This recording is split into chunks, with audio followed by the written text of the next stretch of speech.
Well, you talk about rubble. Let's talk about the temple, right? As MLW Azteca, I was taking it in this morning. Man, I was talking with the PR rep, Sean Graben, just before you connected. And, it's really something to see an authentic lucha product being presented. I mean, this thing is in Mexico. You have Mexican fans. You do have English commentary. So why the decision to do MLW Azteca? Like, why did you all feel this was the right time to jump on a project like this? Well, number one, you got to give credit to Cesar Duran, right?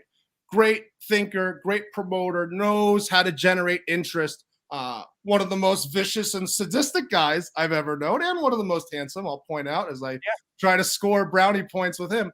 But for me personally, every time we've gone to Mexico, we've had such a great time. The fans are so enthusiastic. They're so excited to see MLW's top stars against the top luchadors in Mexico. So I think it was a natural to go over there and have more events there than we've had in the past. I think if you look at the numbers for MLW Azteca, they're through the roof. So it's been very well received, and I'm sure we'll go back there again.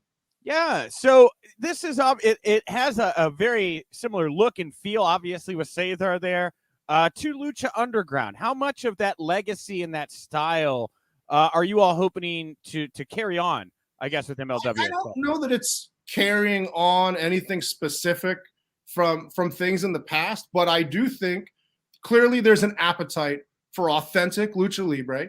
And right. I do think, at least for me, coming up as a wrestling fan, being interested not just in domestic territories, but Japan and Mexico, you want the real deal, right? You don't want some guy out of the backyard that just throws on a lucha mask. You want authentic luchadors.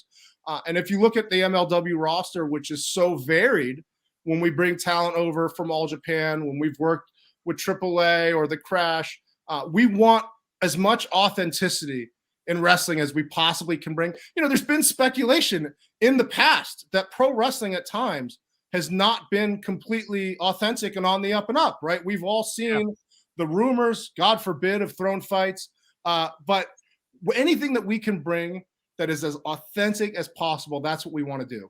Yeah, and it's cool watching it because, Mil Muertes obviously is a name a lot of people know. Yeah. But Psycho Clown, man, to see that reaction, the connection he has.